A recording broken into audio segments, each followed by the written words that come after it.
got shot. It was life and death. Somebody's killed your son. I think both sides have to come together. When it comes to African-American men, we only get the mug shot. You know, it's abnormal. Was it really worth it? You gotta be the tough guy. Tim Jackson presents How to Kill a Black Man, available on Amazon Prime Direct. This is the No More OGs podcast. From controversial topics to creating financial freedom, we will talk to real people about real situations, providing real solutions. No celebrity endorsements, bringing you unfiltered discussions, dope interviews, and giving you the blueprint to create the culture that you will be proud of. So kick back, turn up the volume, and let's get to it.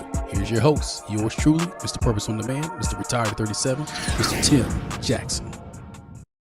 What's going on? It's your man, Tim Jackson. This is the No More OGs podcast. I'm your host. I want to thank you so much for joining me today. As always, you guys saw the promo at the beginning. Get the documentary, Tim Jackson Presents How to Kill a Black Man, available now on Amazon Prime. Listen, man, if you really want to dive into this culture and how this culture is killing black men and how we need to start making some adjustments, that's the documentary to watch. You'll also cop the book, Real Dope, an in-depth comparison between real estate and the dope game. You know, I don't make any money off of this. 100% of the proceeds go to Real Youth Mentoring. So give us a shout, man. We're doing some amazing things. I know y'all saw us on the news last week. We just had our needs assessment, and it's taking off. So don't be the person that's like, man, I wish I would have jumped on board, because then prices going to go up when y'all try to jump on board in the back end. But all jokes aside, man, I'm here in the lovely ATL. Y'all know how much I love Atlanta, man. At one point in the game, I was looking to move here to Atlanta and Charlotte. I always feel like I'm home in Atlanta because Atlanta and Dallas have so much in common as it relates to our roads. We both got I-20. We both got a 75, but it's just a vibe here, you guys. But I'm bringing somebody on today. I met this brother about, man, I want to say it was 3-4 years ago here in Atlanta at an event. With Erica Williams. Shout out to Erica Williams, man, the plug. E. Williams, man. Her and Andre. Andre is the reason we're here at this building. Andre C. Hatchett. But, man, this guy is in commercial real estate. You guys know how I feel about commercial real estate. I feel like black people just have no clue what's going on in the commercial space. So I want to bring somebody on here and talk about why that is. But this gentleman hails from Atlanta, Georgia. Actually, Decatur. War is greater. I remembered that. You remember that. You don't remember nothing else. Remember that. Yeah, but I'm going to introduce to some and present to others my man, Mr. James B. Kynes Jr. What's good, man? Tim. Yeah, we here. Hey, man, last time we were riding each other, we were two chunky boys. Say, man, listen. So you beat me to the point. So listen, when I met James, we were about the same size, and y'all know my journey, man. Go get the ebook too. Tim Jackson Presents 25 Easy Juices. But when I met James, man, me and James, you could tell we was both making a lot of money, because you know what I'm saying. Because you know when life good, you eat what you want. You seen that way. Boy, look at here. Hey, we were two chunky boys, man. We was two big old boys, man. You know, family men. I think I saw James that day. He had to go across the street to a tournament at the Mercedes-Benz. Remember that? My son was playing in the Corky Care Classic over at Mercedes-Benz Stadium that year. I think he was a freshman that year. Yep. Yeah, man. So it was a great opportunity for us to congregate, and you know, it worked out really, really well, man. It worked out perfect, actually. So it was perfect, man. So, and you brought your son with you. Yeah, yeah. So, I asked about him. You say you getting into boxing now. Yeah, so, he in boxing now, man. Ain't that some? Your son graduated this year, right? He graduating this year. He's a senior. We actually about to make a decision on where he's gonna be playing college ball. Oh, that's gonna be dope. But man, I'm so proud of the kid. Though, man, the kid maintained like a 3.7 GPA throughout his high school career from a freshman. He started as a freshman, played all the way through as a senior. Man, I'm proud of him. Proud of my daughter. I'm proud of all my kids, man. I'm a proud father. You know, shoot, man, we don't get enough props being proud fathers around here. So I'm proud of you and what you're doing with your son as well, man. No, that's a fact, man. You know, one of the reasons why we had this podcast is because I want to show I want to show us in a different light. You know, it's so much fuck shit out there, man, that's associated with black men. And what I tell people is that when we doing really dope shit, they tell us to move in silence, be quiet about it. But when people out there doing the fuck shit, they can be super loud and extra with it, James. So my thing is, I was that dude for like 10 years. You know, I was like, you know what, man, I'm gonna be quiet. And I was like, no, man, like, you know, that's why Charleston White is winning right now. Yeah. I tell people that shit. That's why he winning, because he finally went from being Charleston White, the activist, to Charleston White, the character. Absolutely. And he on that shit. Absolutely. But he's getting a lot of people to understand, like, it's a lot of fuck shit out there, and we need to start having this conversation. So that's what this is for, brother. And you got to be able to like you got to be able to meet people where they are. And you know, and a lot of times, like, you know, I mean, when you hit me, I was like, yeah, boy, I'm going on Tim's show, Tim wide open. You know, if you know me, right? Yeah. But if you also know me, you know me. So you know, I'm gonna position myself with, like, I can say whatever. Yeah. But I might not say whatever. Yeah. It just depends. But Tim give you permission to say whatever. And I still might not say whatever, but I agree though. Charleston really, he said some things that really hit home, but he be on point with it, man. And I really love his clip when he was talking about how everybody was so shook about his tone and how he was coming off what he was saying. Yeah, that was deep. He was like, my tone, like all this stuff going on. Y'all worry about my tone. I worry about my tone. He that was deep, man. He always, and this isn't, listen, y'all know how I am. I don't like to piggyback off people, but facts are facts and truth is truth and real is real. Like, absolutely. He told us from the beginning he was a character. He said, when I was a man, you didn't really want to mess with me like that. When I was out here, in these streets going to city council meetings and all that stuff, you weren't trying to hear it. I was a cornball. I was a goofy, square ass nigga. Right. And now that I'm out here calling out the stuff y'all doing, now y'all got a problem. But guess what? Everybody's paying attention now. So now that I have your attention, oh, by the way, high school dropout rate is this. Oh, by the way, black boys going to prison is this. Oh, by the way, you can feel how you want to feel about the character, but this is what it is. And so I said, man, this dude is really, really kind of showing us like, at some point in the game, James, when do we acknowledge that the culture that we bought into, I'm going to say we, because it was me. I had some wild early 2000s, man. I tell people that knew me back then versus the people that know me now, even back then, they're like, man, I can show you message after message after message. Like, Tim, I'm the person that you are today, I'm proud of you because you was a wild boy. But when do we acknowledge that I understand that this is what we know. I understand this is what we was taught. But now we got options. Like, it's time to flip it a little bit. Like, if you want to be out there in your hood, claiming your hood, but you don't own no property in your hood, what we doing? That's not your hood. Right. That's not your hood. That's I think the beautiful thing is that and I give social media it's credit in both ways. Like it can be it's like anything. Like anything can be good for you, it can be bad for you at the end of the day, right? But what it allows is the exposure to now kids are seeing more, other options that are now available to them. Like Talk about it, bro. It was funny, man. Like I don't know, my mentor he might see this podcast. I don't know. I'm probably gonna you're gonna send it to him. I need you to send it to your database. So it's funny because so he called me yesterday, and I hadn't talked to him in a while, but he called me yesterday. He was just like, hey man, he was like, I clicked on the sound on your LinkedIn post, and he was like, man, you got music on there. I just didn't think it was really consistent with the brand. Like, it was one of the Drake songs or whatever. Yeah. So, if you know me, I'm kind of intentional. Like, I'm not going to just play anything. Like, if it got something in it, like, I'm aware it's there. Like, you know what I'm saying? But it's like, I know that feeling. It's like, I learned this from you a little bit. Like, sometimes shock culture is good too. Bro. Like, you know what I'm saying? Speak like, you can't, it's almost like if you do so much of, was it what they expect you to do because of this so-called look you supposed to have or how you supposed to be acting, and you're not supposed to walk outside those lines or you're going to damage who you are. Like, I was thinking about it because it was funny when you called me. I was like, I feel your point. I get it. But before I had already entertained the thought. Right. And you thought you like Denzel. What Denzel say on Training Day? He said, you've been playing this all day. I've been playing this all week. I already played with the thought. Yeah. I was thinking about it. I was like, you know what? I said, man, probably more white people listen to Drake than what we do. When you look at just Google Drake concert and look at the row. Yeah. The front row. We ain't in them front rows. Yeah. I used to have this issue. I had this issue when so I used to own the grooming lounge spot in Buckhead, right? Kings of Atlanta. It was the premier, like, ahead of its time grooming lounge spot for men.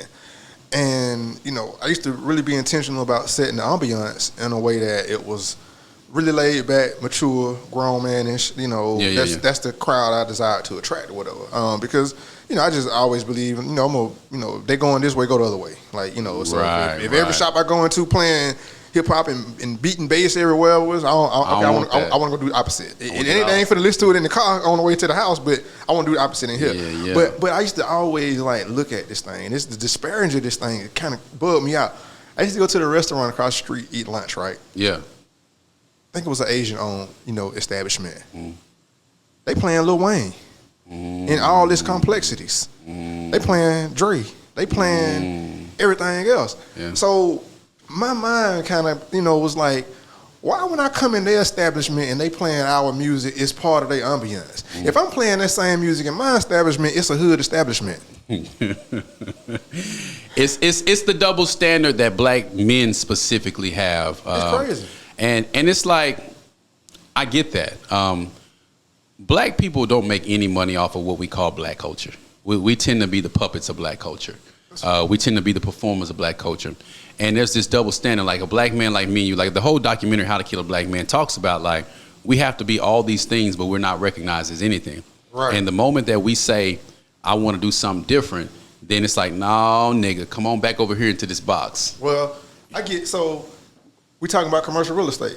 Oh, we're going to get into that. That's the reason I brought you on, because I've been preaching commercial real estate on my show for the last few episodes. Like, black people don't own commercial real estate. It's a whole, now, we in Atlanta, so you might see it different. But in Atlanta's a black city. Yep. You got Atlanta, you got Detroit, like, it's a black city. But when you go to places like Texas, Dallas, Houston, you know, anywhere outside of DC, where, you know what I'm saying? Right. We don't own it. And even if you look at it, I think I saw some number where we own like 1/1,000,000th of a percent of every commercial building. So for every million buildings, we own one. Is that, I mean, can you speak to that while we talk, like as far as it relates to how many we own?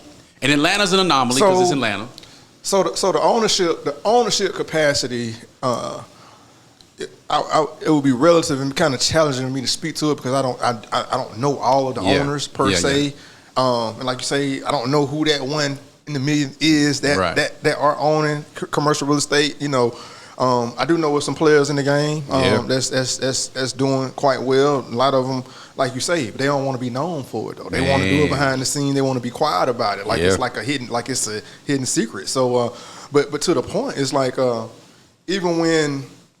So people ask me, like, I get asked this question quite often, like, well, man, why you open a commercial real estate firm? Why you decide to do commercial real estate? So my answer was like, well, first off, it's, you know, roughly 2%, you know, now I think it's trending roughly like 3% participation of minorities, African Americans in the commercial real estate from a brokerage professional capacity, right? So I said, why, you know, me being the individual that I am, why I want to go play in a pool of 98% when I can go play over here and I got 97% opportunity? Bro, that's a fact.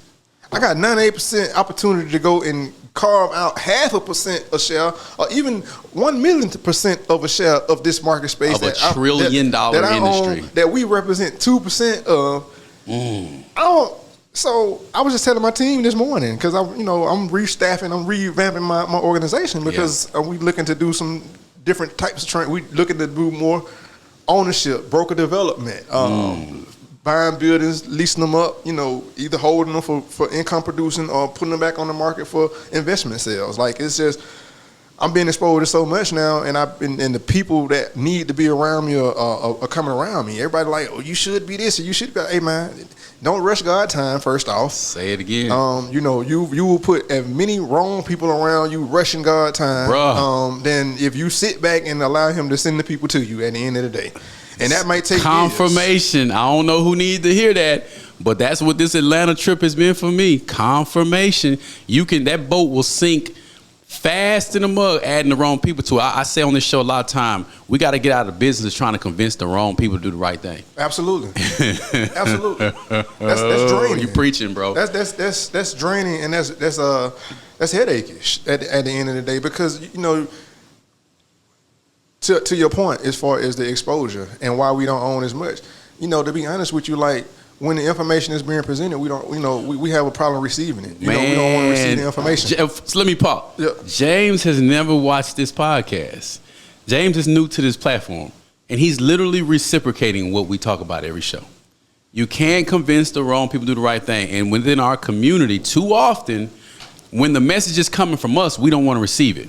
Yeah, that's why when I had my credit business, man, I hired a white dude to do my commercials, bro, and I ran my ads off of that white dude face because with the black chick, we had a black lady and a white dude, and we did a split marketing to see which one responded, and my target audience was black people. Black people overwhelmingly responded to the white guy over the black girl because it's that familiarity, it's that unfamiliarity to a subject with a familiar face. How's she gonna know about this? Absolutely. Whereas you see a white dude and you think, oh, he definitely knows about it because he's a white man. I mean, you know, and personally, like, so this is my challenge. This is my challenge, and this is my personal have to work on James B. Kynes Jr. challenge. Right, is being handled by my people like you don't know what you're talking about. Man. Like, can I trust what you really saying? I'm like, well, damn, I think I'm in CCIM, like, mentorship program. Like, I'm in, like, the places to be that people are selecting me to be. Like, I ain't, like, running up, like, hey, put me in this organization, right? I'm not, like, they're calling, hey, I'm getting emails, come to this, you know, I'm being invited to the rooms where, like, I might be the only one or two people that look like us in the room. So, bro. I ain't going there like, no, you know, cutting tongue, cutting cheek. I'm going to add value. I'm going to listen. I'm going to represent who I am first and foremost and what God put me here to be. And then you're going back to give the information to the people who need it, bro. And it's like, so one of the hardest things in the world is being rejected by your own people when your sole purpose is to help your people. Like, I dealt with that, man. Like, the last decade of my life, man, I can't explain to you how much rejection I got from my people who's like, man, I don't know. It's like, bro, you don't know about this, but you gonna go over there and trick your money off on that? It's like, because it's not giving you no value, but it's giving you the look that you want. But then you looking up,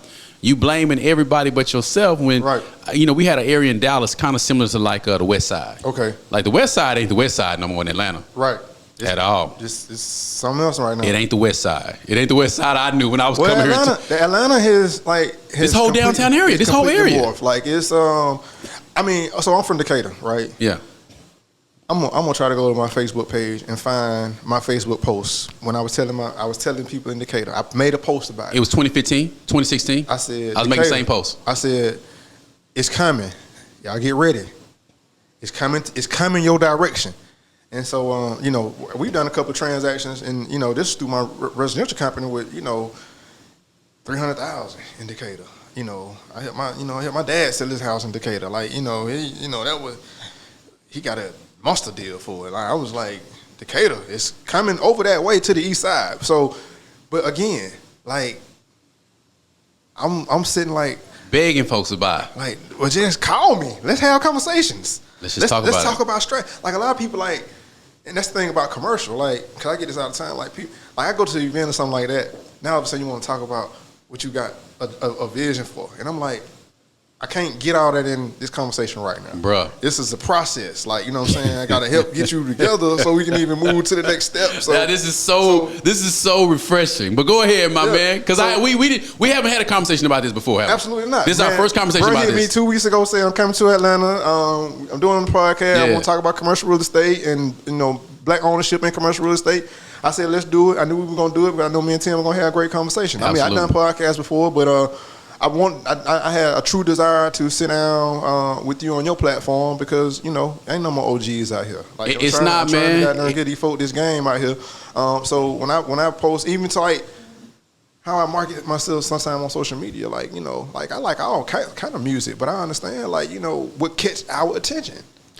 It's funny because I'm going through a thing right now where I'm not listening to rap. I'm not playing rap in my social media. Now, if you've been following me forever, you know I've been all, you know, I mean, it's in us. It is what it is. But what I'm doing is I'm challenging.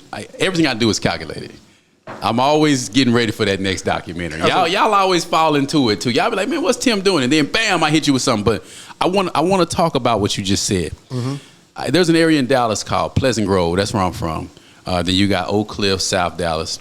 2015, 2016, I was telling people, buy in Oak Cliff, buy in South Dallas, buy in Pleasant Grove. I don't want to live over there. What I want to live over there for? Man, anybody trying to live over there, you get your money, you move. I said, no. I didn't tell you to move, James. Right. I said, buy. Bro, we were buying houses over there for $20,000, man, $15,000, $10,000. They were selling houses in that area. Bro, you can't get in that area right now for under $300,000. You know what I'm saying? We can't get in that area right now for under $300,000. And now them same people that wouldn't buy, James, hey, man, you got some more of them houses over there in South Dallas? You got some more of them houses over there in Oak Cliff? You got some more of them houses in Pleasant Grove? I'm sure they calling you. You got some more of them houses over there on the east side? You got some more? No, man, like, we wasn't buying them. But we was going to Tulum. We was going to the Carnival cruises. We were doing all that shit. But when it came time to get our money right, now we locked out. In many cases, I'm not locked out. No, you ain't locked out. No. You a boss, man. You know what I'm saying? They can't lock you out, big dog. Shit. They really can't lock me out, really. Even I might not even possess what a lot of possess, but you can't lock me out though. They can't lock none of us out. So why you think it is though, James? Why you think is that when a James or a Tim tells people, hey, y'all, let's get up on this, do you think it's just because they too familiar with us, because they remember us from back in the day? I always think it's because people knew me from back in the day, and I wasn't like I've always been good with business. Right. But people, when they grow up and they went to middle school with you and they remember the fights you got into in high school, they remember the girls you used to talk to, they remember that shit we did back then, they don't see you in a professional light now. So then when you come to them with the game, even though you can show every degree, certificate, certification, whatever, they just don't receive it. Why do you think that is? I don't know. See, because other coaches don't do that. Sound real talk. Like you say, like how we humble ourselves a little bit sometimes, too much, you know. I can't even, you know, be real with us, be real with you without being real with you. Like that wasn't my issue.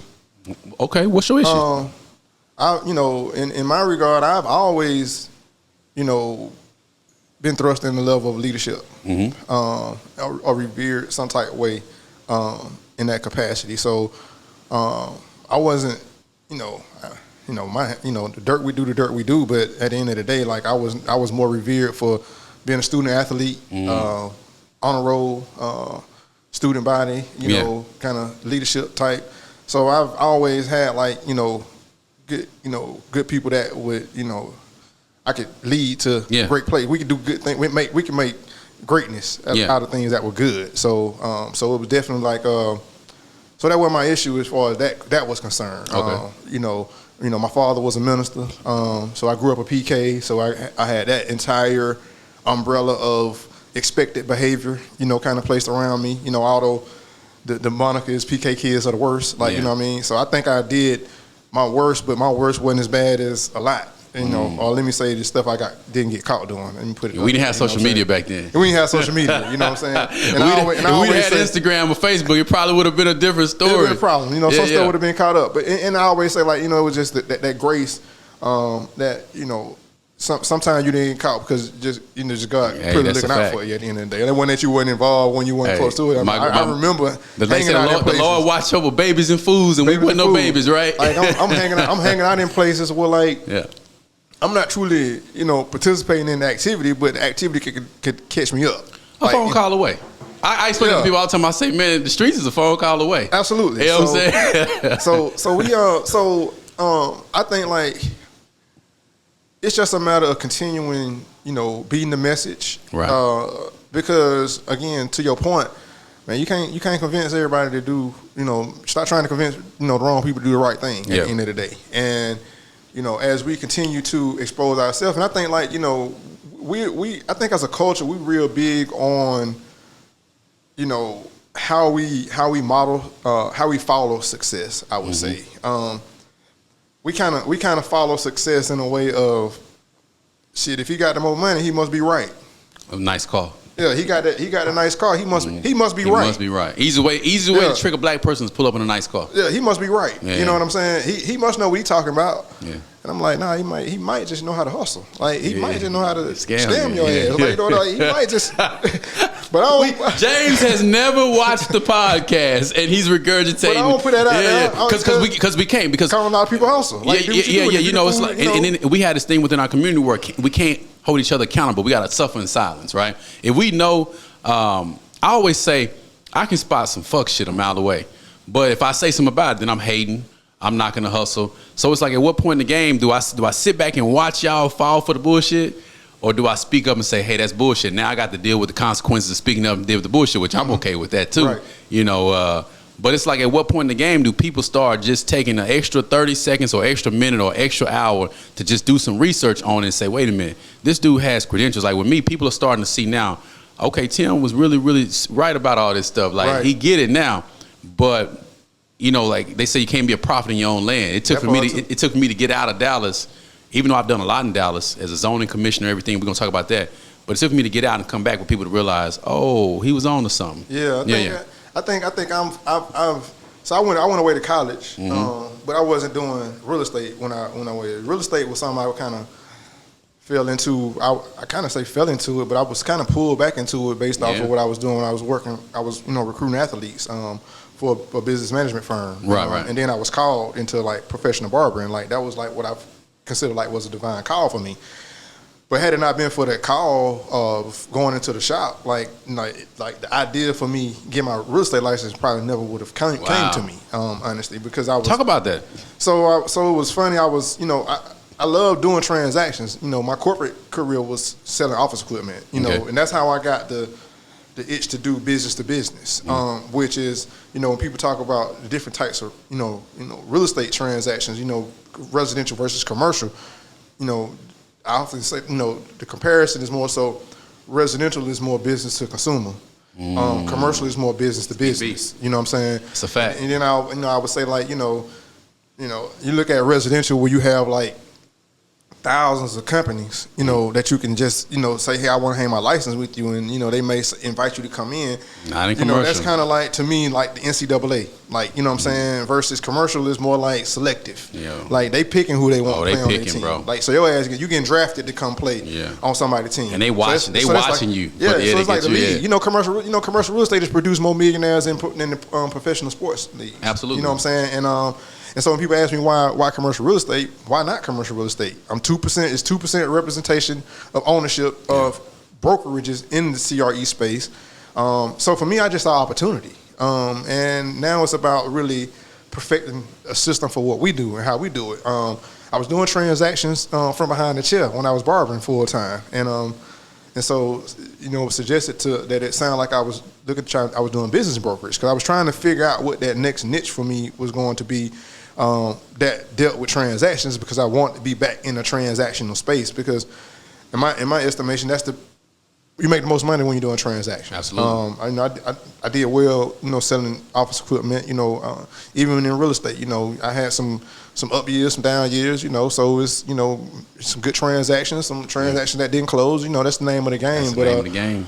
But so I ended up being introduced to some young ladies who were actual business brokers, and I learned about the business brokerage aspect of real estate. Yeah. And so they was just like, well, you have to go get your real estate license to do business brokerage. I was like, cool. So for me, the business brokerage played in my larger scheme of things, because as the business management firm I worked with dissolved, and I kind of went into the barbering realm. I wanted to create a situation where like I could have my own business management firm where I go out and recruit athletes and and work with like producers or musicians and things of that nature from a business management capacity. Excuse me. Provide like the accounting, the bookkeeping, tax planning, preparation, things of that nature. But now, even when I worked with the company I was working with, I was like, they kind of missing. It's like they missing a niche of someone to kind of go out and find these opportunities to bring. So because they were representing like high net worth individuals, like it's kind of like your cousin playing pro ball, right? Like shit, everybody coming at him about starting a car wash. Want to start a car wash, open up a barbecue want to open up a club or something like that. Hey, I got the idea, cuz. Like, you know what I'm saying? Let's all I need is $100,000. That's all I need, cuz. All I need, we gonna make it do. $100,000 ain't nothing. So as a business manager, we operated as more as facilitators. Yeah. As the interest for the athletes. So it's like instead of the athlete, the client would more so say, let me talk to my business manager about it, and we'll see what we can do. And deep down, if he ain't really want to do it, he gonna let us know he don't really want to do it. So now I got to come up with the reason why he can't do it, and it's proportion to whatever his overall business portfolio is, in creating that at the end of the day. But I had, my background was in marketing. That's what I majored in, and so me evaluating the situation, I was like, okay, I think I could fit the role better if I brought some type of leverage to the situation as far as some kind of certification or something like that. Now, it took years and years and years for that to come to me, but when I finally learned about the aspect of business brokerage, I was like, this is it. Yeah. But it was I wasn't working with those guys anymore at that time, and so now. Let me ask you something. What's the biggest difference between commercial real estate? Because have you ever been a residential real estate agent? I was very general when I first started and got my license. Yeah. When I finished working, meeting with the ladies about the business broker, I went and got my license. You ever do any residential transactions? Absolutely. Right. I was very general for a long time. So based on what you know right now, you already talked about the business aspect, but like, what's the biggest difference? Like, if a person is getting their license right now, and they say, I want to get into commercial, like, give me 2 or 3 things that's going to stand out immediately. Like, this is not like residential.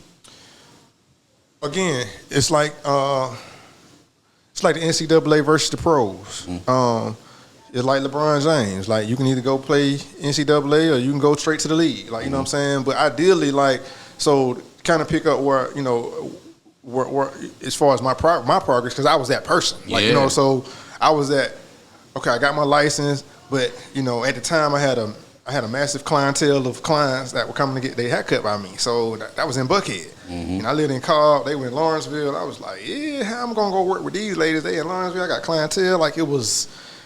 The logistics of it was not going to work. So for those who don't know the Atlanta area, that's like him saying he worked in DeSoto and he had to drive to Frisco every day. That's like 45, 50. That's a long drive. And live on the other side of town. And then don't do it during the morning time. Absolutely. It's going to be an hour and 15 minutes. Yeah. Absolutely. So it was like a blessing. It was like a blessing where a guy was coming to the shop. He was one of our clients that came in the shop. He was a broker.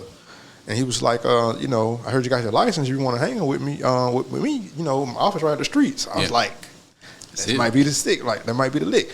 Now, I appreciated it. It was great. But what happened was I still did not lean on what I was trying to do on that real estate side, you know, because that wasn't what I was intending to do. I wanted to do business brokerage, so to someone that's coming into the market is like, this is what my advice hinged right here, because that trajectory took me down a long path of going from one residential firm to another,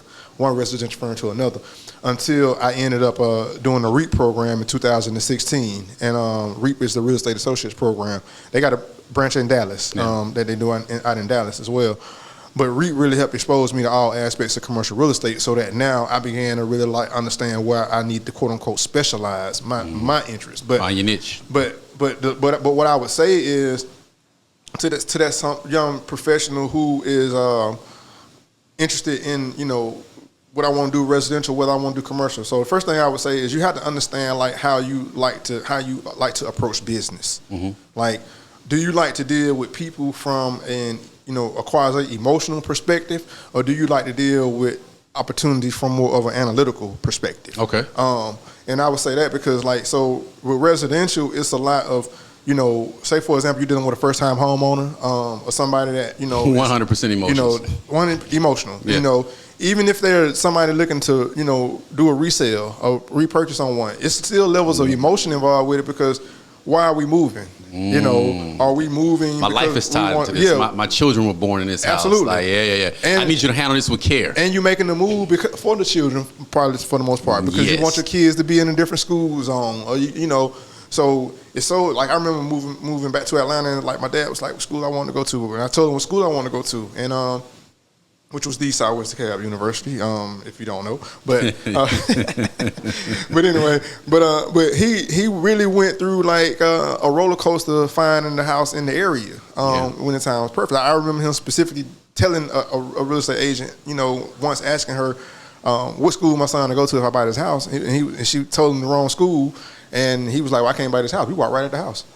So that was tied into his emotion of making sure that I was situated where I desired to play my sport. You know, had nothing to do with the business side of it, because the house may have been cheaper over where he initially saw I was going to be.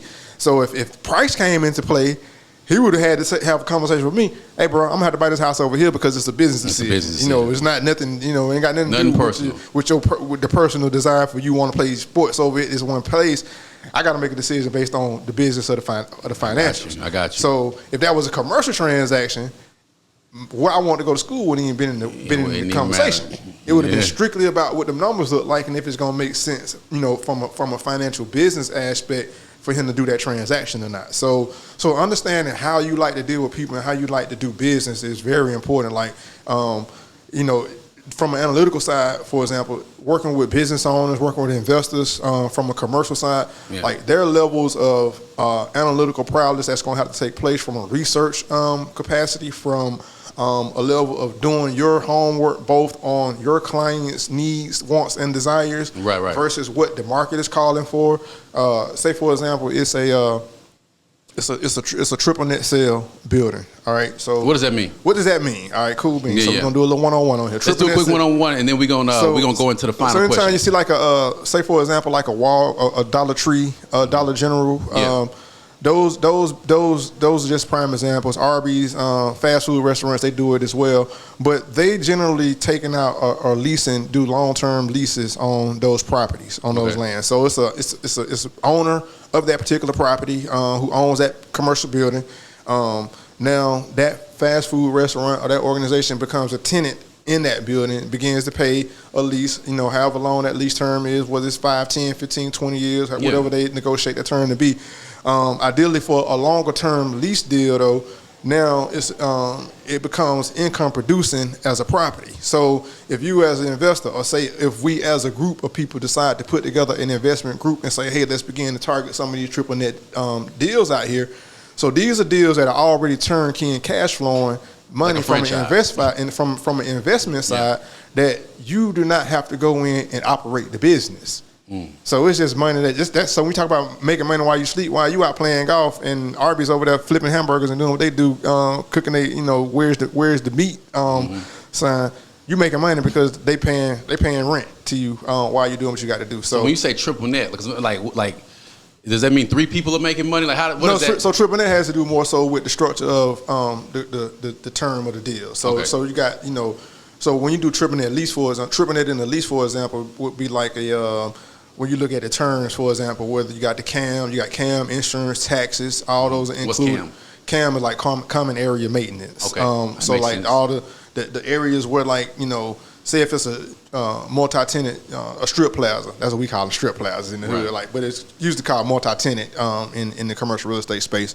That's a strip mall. You got multiple tenants inside the place.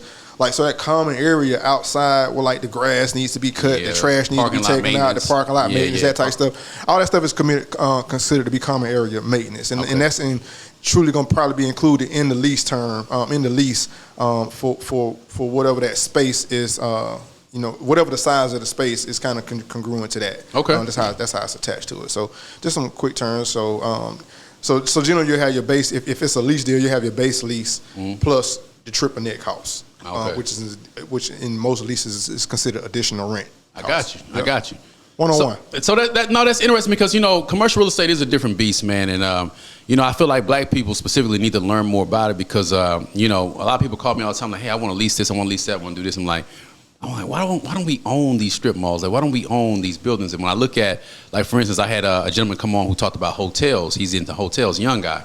Him and his family, they buy hotels. And where I live at, in East Dallas, they putting up more hotels than you can imagine. And it's the same people. It's just the same group of people. They got one hotel at work, they put the next one, they put the next one, they put the next one. And it ain't us. Right.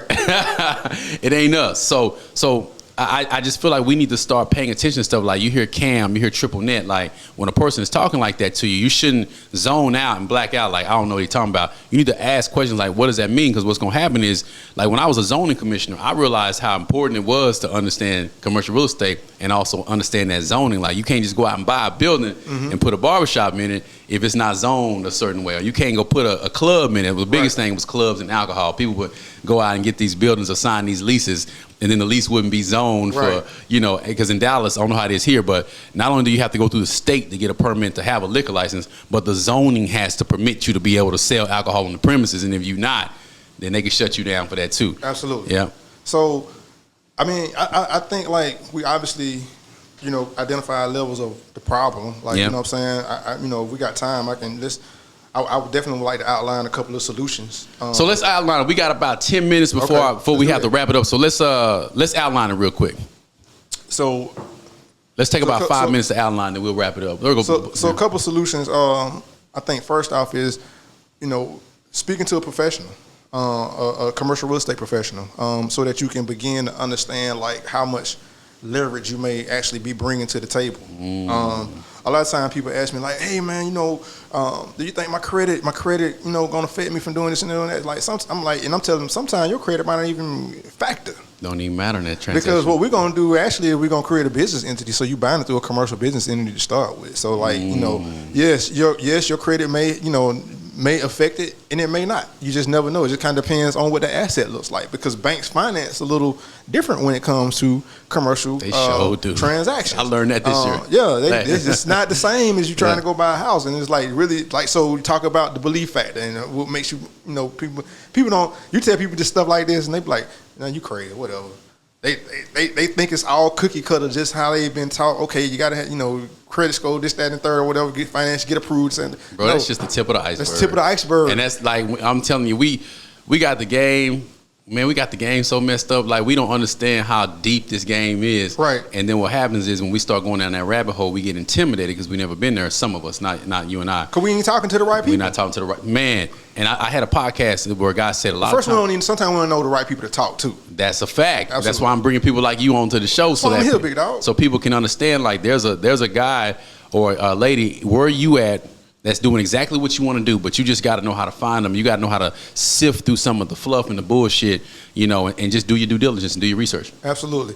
So I think, I believe that understanding, what your value is. So, for example, I think, one of the more powerful potential buying blocks for us in our community are the individuals who have worked corporate jobs for 20, 30 years right now. Mm-hmm. Because they now have 401ks sitting up with hundreds of thousands of dollars sitting in them that they trying to sit back and hopefully that money gonna pay for them their life for the rest of their life at the end of the day. I'm talking about educators, military, corporate professionals. Like, that 401k money can be your ticket to buying commercial real estate, because you can leverage that 401k into your down payment and to make the investment. So say if you take some of your 401k money, you put down on a triple net building that's already producing income, you can pay yourself back your 401k probably, based on the schedule of the return on what the asset is producing at the end of the day. So it's just stuff like that. Like, people they scared, they don't know what to do with the money. You ain't talking to the right people. They holding on to the talent. You holding on, at the end of the day. Talent. But see, here's the kicker. I don't want to get too churchy on y'all, but you're holding on to that talent. But here's the kicker, though. A lot of times, what happened is, they'll they still want to do their own, start their business. They going into retirement, and so that money will snap away from you so fast. Just not being in the right lane. Not talking to the right people, not dealing with the right situations, that you don't want to lose like that. When you can put it in something that can help it grow and help it make money. So so I think that the second thing is exposure, though. Yeah. We have to continuously try to expose our community to the opportunities that's available. That's a fact. And if you don't have a 401k, or say if you do have a 401k, I think we have to get more into and we started it with the crowdfunding, but I think some of that stuff kind of get out of hand. But there's no accountability with that stuff. Creating your own investment groups, is a way for you to get involved with buying and acquiring commercial real estate. Say if you and one of your partners, a group of your friends got $5,000 a piece, and y'all want to put it in a pot to put into an investment vehicle. That's maybe it's a development fund or something of that nature. Those are opportunities out there. I ain't telling everybody that they out there, but these buildings getting built they being funded by people they don't even know they funding them at the end of the day.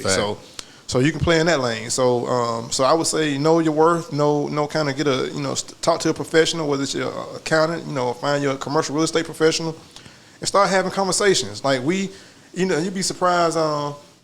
You might not be surprised, Tim, but the people that say they want to open up a space, or open up a building, and they'll call the landlord rep on the building, and they don't need a commercial broker to do the deal for them at the end of the day. That's how it is in residential. That's how it is when you go to a builder. I always tell people never go to a residential builder by yourself, because their contract is to benefit them, and the terms is going to help them. And when things go wrong, it's going to be on you. Have representation. I'm fighting for some clients right now on something as simple as an HVAC. Man, that they leasing the space. But I've heard the horror stories about tenants being, AC going out, HVAC going out, 30,000, and they want you, they gonna make you replace it. Yeah. I've heard that too. Now it's I think you told me a story about that one time. I think when I met you, you were telling me something like that. It's a horror story. They out there all the time. And it's you can't. What you gonna do in Texas or Atlanta in the summer when you ain't got no AC? You got to close up. Like it's crazy. So, but stuff like that, just having the right representation, like helps go in and fight for your interests. And so like I think like just understanding where to get to get the information. Like I got a class, similar class I think I taught when I did Eric Klein, but I think I refined it a little bit more. And it's based around just the principles of commercial real estate. Like who are the players in the game? Like, and I'm talking about just the baseline players. It goes in, it's so much deeper as far as like who can do what in the industry, because there's so many different avenues you can go in the industry. Like I love the industry because it's so vast. It's vast enough that you can find a niche, play in a niche, but you don't have one of the differences with commercial and residential is you can work with somebody else from another company. Y'all can get paid on a deal, but y'all add value to each other for the transaction. Yeah. When you're dealing with residential, it's the buyer side, the seller side, and hopefully y'all can come to terms. Hopefully your buyer is the one that the seller even buy the house. It's a lot. It's a lot. So, but if it's a strategy involved with both like the owner of a building or the landlord of a building and the tenants, looking to acquire a building or take lease space in the building, it's a win-win. Like, I tell people all the time, like, first thing we got to do is see if they even want your business over here. That's what I learned on the zoning commission. Whenever people come and try to change zoning, I would always say the cases that win are the ones where the person has engaged the community to determine if they want your business. Well, to your point, though, and to the point of the conversation, that's why we got to own more of these buildings. And we finna wrap it up on this. Every show I ask the same question at the end. So you're around my age, so you're gonna get this reference. So Back to the Future. You remember that movie? You got Back to the Future 1, 2, and 3. Number 2 was like my favorite movie because they got to go. They started in the future and then went back to change it. So, Biff was the person on there that was, always the one in some shit. Biff go back to the past, give himself the sports almanac, say, here's the answers to the outcome of every football game, sports event from here in the 2015-16. Right. And then he go back to the future. He's a trillionaire, because he done won every bet. Well, as a result, they had to go undo that. But let's say James B. Kynes Jr. is walking down that hall of the DeKalb University. Southwest DeKalb, man. You gotta get that right. What is it? Southwest DeKalb. Southwest. I went to South DeKalb Mall yesterday too. Yeah. Southwest DeKalb. Southwest DeKalb. So let's say you walking down that hall. It's your senior year, man. You just wrapped up the football season in your life, man. You getting ready to go off to college, and you say, I left something in my locker. Let me run to my locker and grab something. And then today, James comes down that hallway, and you see yourself from back then. You look at each other. He look at you like, man, that dude look familiar. He said, I'm you from the future, man. What's one piece of advice, one piece of information that you would tell 18-year-old Junior before he head off to college and he head off into this world that you feel like would change your life forever if somebody would have told you that? Man, that's a beautiful scenario. First off, I play with that often though. Yeah. I don't know if you know I play with that because I know we got to wrap up, but.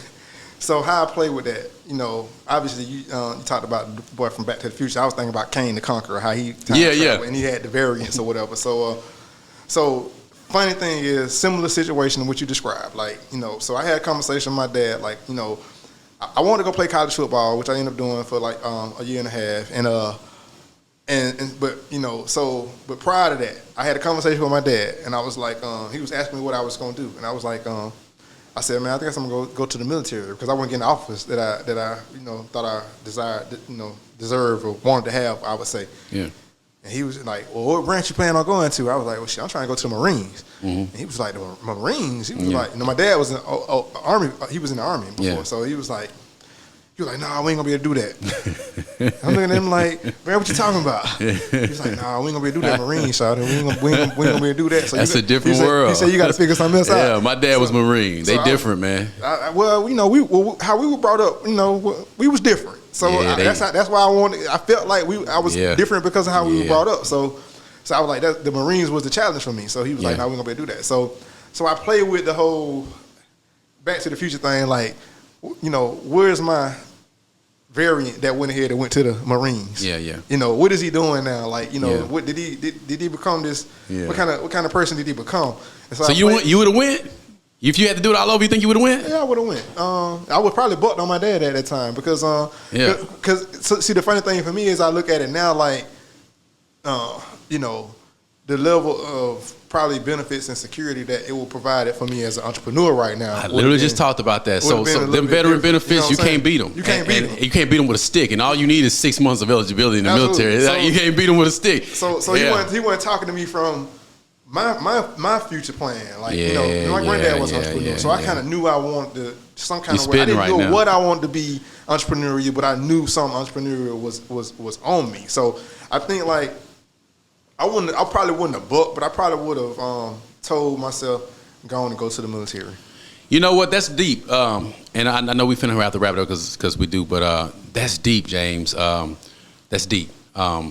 Because a lot of people, the military does provide you with a lot of benefits. If you go in and you don't even have to do your full 20, man, you could just do however long. It's 6 months, really, and you get access to a lot of things. The VA loan, the VA benefit, the SBA loans. You get a lot of access, depending on what state you're in. If you're a certain percentage disability, you don't have to pay property taxes.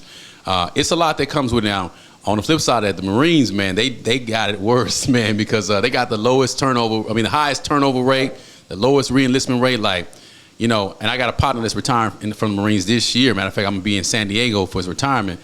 But they got the lowest retirement rate. They different. But and I'm not saying you couldn't have did it, because knowing what I know about you, you could have did it. Yeah, I would have did it. I don't think I really. It's different, but I respect the Marine Corps, because the Marine Corps, that's them dogs. Yeah. That's them dogs when some shit pop off. By land or by sea. That's why he was like, they dogs. Nah, we ain't gonna be able to do that, because he was like, they break you down. When I tell you they break you down, bro, they literally tear you down to the studs and rebuild you. And it's like every Marine I know, they have a certain level of discipline about them. I'm telling what I'd be like. Man, but I probably could have went to the Air Force or something like that. Yeah, as an alternative. But I just think like that might have been something that had altered my trajectory a little bit. I got you. I don't have nothing to say like that where I would have told myself that would have made me different. Nothing like that. Yeah. You know what I mean? Like I think when that time come for you, that time come for you. That's a fact. If it's for you at the end of the day, and one of my mentors told me like he in oil and gas, right? And he said, man, look, if you want to make $1 billion, you got to be in $1 billion industries. Like you can't play small in the small industry trying to and think you're gonna make it, because the scale ain't there. He was like, you got to be somewhere where the scale can match what you trying to accomplish. That's a bar. So the thing about even just being in commercial real estate, like it's only so many transactions that you really need to really elevate you to another level. That's now, a fact. how soon or how fast you can position yourself for that type of transaction like that, it's on you, but it ain't on you. That's a fact. It's on you because you got to keep doing the work. Yeah. It ain't on you because you don't know when you're gonna meet that one person that's gonna change that trajectory for you. And that's all you need is that one person, man. Is that one person. And so you gotta stay in the trenches to meet them. If you get out because it ain't happened yet, you're gonna miss out. That's gonna be the bar. That's gonna be the viral clip right there. Well, listen, y'all. This shit go viral. We finna wrap it up, man. James, where can they find you? Man, you can find me on social media, James B. Kynes Jr. Definitely follow our brand too at Rushman Moore REG. I'm on all social media fronts. Definitely trying to keep up with these young folks, keep our content together. I'm actually be trying to brush up on some of the content as well. You can follow us on our website, www.rushmanmorereg.com. You can call me, man. I'm on LinkedIn, man. Shit, I ain't hard to find. You ain't hard to find at all, actually. Definitely ain't hard to find. Yeah. And we definitely gonna find you in the A, right? You gonna find me in the A.